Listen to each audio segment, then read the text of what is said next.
Hello everyone welcome to your YouTube channel. देखो आमर ओडिशा रे एसआई रो 933 प्लस वैकेंसी आमर इंडिकेटिव एडवर्टाइजमेंट आमर आसी सारी माने शॉर्ट एडवर्टाइजमेंट टी संवाद पेपर रे आज आसी जाइए।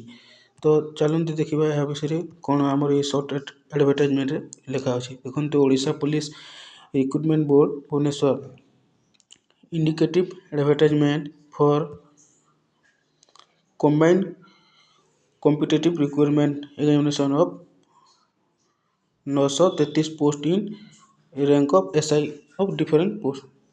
देखो आमर पुलिस एसआई होगा और आर्म एसआई होगा फायर एसआई होगा इत्यादि जो एसआई मान रही पुलिस रे 933 टी तार पोस्ट को देखो आपण मैंने शॉर्ट नोटिफिकेशन टी बाहर करा जायछि।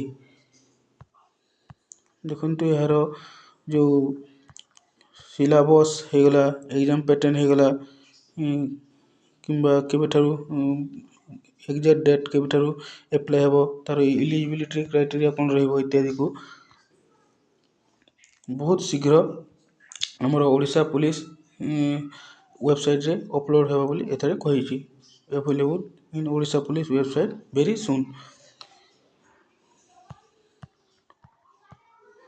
तो देखो ठारे आम देखा कि आमर के सुधा एप्लाय हो पारे एप्लाय हेबो आमर पाखापाखि जनवरी मास रे ही एप्लाय यार हो जेहेतु आमर इंडिकेटिव एडवर्टाइजमेंट टी आसी सारी तेणुक जनवरी 20 किंबा 25 पूर्व ही एप्लाय होइबार संभावना यथेष्ट रही। तो यार एप्लाय हेले एग्जाम पाखापाखि 2 ରୁ 3 मास मैक्सिमम एप्रिल मास रे एग्जाम होबार संभावना भी होउछि। तब देखो ये सैलरी आपण जानते कि प्रथम रू आपण मानकर इन हैंड सैलरी 53,000 रु लास्ट को आपण 2.5 लाख हो।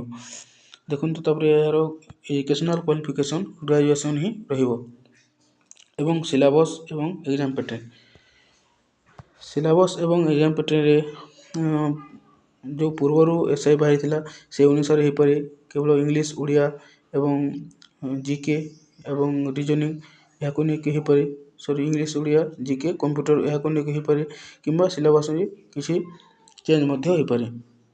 तो डिटेल नोटिफिकेशन को आपण माने अपेक्षा करंतु यार सिलेबस एवं एलिजिबिलिटी क्राइटेरिया कौन रहइबो डिटेल नोटिफिकेशन को आपण माने अपेक्षा करंतु। नेक्स्ट देखंतु कि आपण मानकर किपर याको क्वालिफाई करि परिबे हाउ टू क्वालिफाई जदि आपण मन भल से पढ़ापढ़ी करती ताहले याको आराम से क्वालिफाई करि परिबे।